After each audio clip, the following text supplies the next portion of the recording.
Du Père et du Fils et du Saint-Esprit. Amen. Seigneur notre Dieu, par l'illumination de l'Esprit Saint, tu as instruit le cœur de tes fidèles. Rends-nous dossier à ton esprit pour apprécier ce qui est juste et donne-nous toujours le confort de sa présence. Par le même Jésus-Christ, notre Seigneur. Évangile de Jésus-Christ selon Saint Matthieu.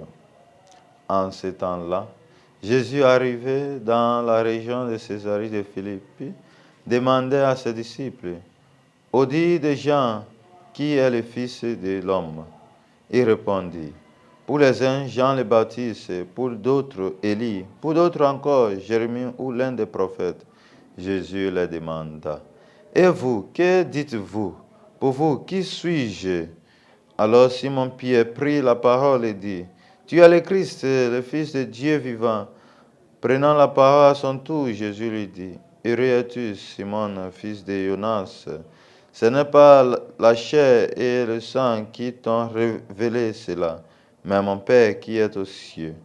Et moi, je te le déclare, tu es Pierre, et sur cette pierre, je bâtirai mon église, et la puissance de la mort ne l'emportera pas sur elle. Je te donnerai les clés du royaume des cieux.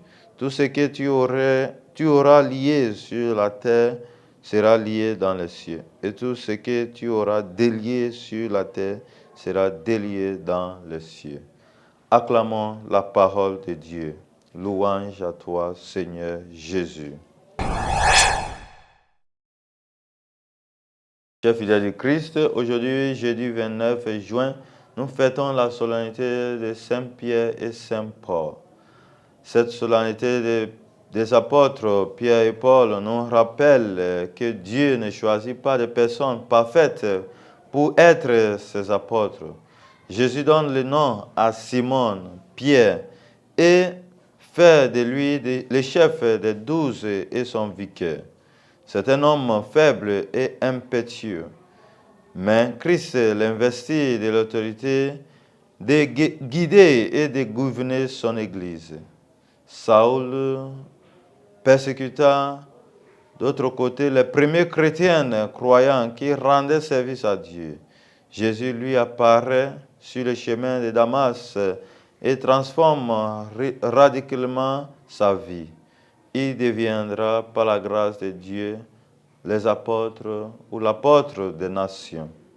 Chers fidèles du Christ, donc, comme Pierre et Paul, si nous permettons à Jésus de toucher notre vie, malgré nos imperfections, nos peurs et nos doutes, il peut nous transformer en ses témoins et faire de nous ses instruments de salut pour les autres. Demandons donc au Seigneur ce jour de la solennité de Saint-Pierre et Paul de donner nous la grâce d'être ouverts et de nous laisser toucher par le Seigneur, que notre vie soit transformée par Jésus lui-même. Et que Dieu Tout-Puissant vous bénisse, le Père et le Fils et le Saint-Esprit. Amen.